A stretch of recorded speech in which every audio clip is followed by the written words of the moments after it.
Are Movie Club, it's me Jenny, and this week's movie was the first Ghostbusters and the original Ghostbusters, picked by Baxorn, and I'll put a link to him somewhere up on screen. And I've got the feeling that if I ever were to meet any of you lovely We Are Movie Club people in person, one of you would probably punch me in the face, because this is yet another classic film that I have never seen before. I watched a few clips from the last maybe couple of sequences, and there was demon dogs, and there was fire, and there was scary things, and I was terrified and I had nightmares, and I never watched it until today when I watched it from the beginning to the end, and it's so good, it's so good. I can see why it's the classic it is. It was brilliant to start off with, it was a bit slow in the middle, and the last half an hour was some of the best bits of 80s films ever. So good. Everything from the production value and the way they did all the effects, like, you can tell some of it's drawn on, it doesn't matter, you can tell some of the stuff is animatronics that's been edited in the sequences, but the actors do such a good job working around these characters, the ghost characters, the blob character.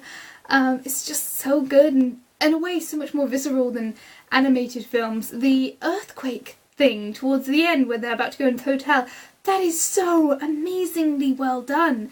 Like, nowadays they would just animate it all, and that you can tell it's real, and it feels so cool and amazing. And that sequence, just when all of the stuff starts to rocket and the police car falls in, I was blown away by that. And this is, 25 years old now, maybe 30.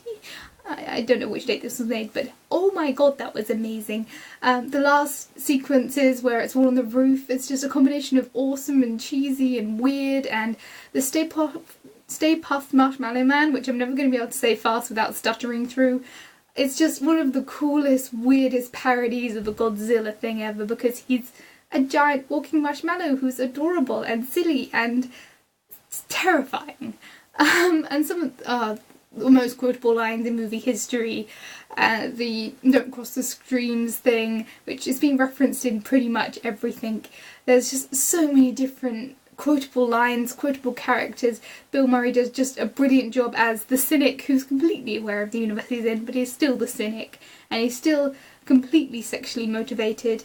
And to give you an idea of how long ago it was that I watched the end sequence and was terrified, it was before I could recognise actors, so I did not know it was Sigourney Weaver in this.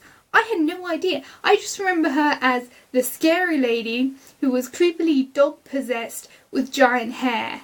That's all I remember. And I was watching that like, one sec, that's Sigourney Weaver. That's Sigourney Weaver! And then I got her character, and there is so much innuendo in this, it's brilliant and hilarious. And I respect Bill Murray for not sleeping with someone who's possessed. Good on you. That is the right choice. I wish other people would follow by your example. Reference to news stories and that sort of thing. But oh my god, I love this film. I definitely... it's a bit slow in the middle, as I said, but the rest of it is so good, and the end sequence is brilliant. Yeah, so good. Thank you so much for this pick. I can 100% see why it's the classic it is. I don't know whose pick it is next week, because I'm filming this quite early because I want to do lots of reading this week, and not be distracted by movie clubs and anime clubs and stuff. So I will pick a link up to them somewhere on my screen. Whoever they are probably amazing and awesome, and their pick is probably also amazing and awesome. And that's about it. I will see you guys next week. Bye guys.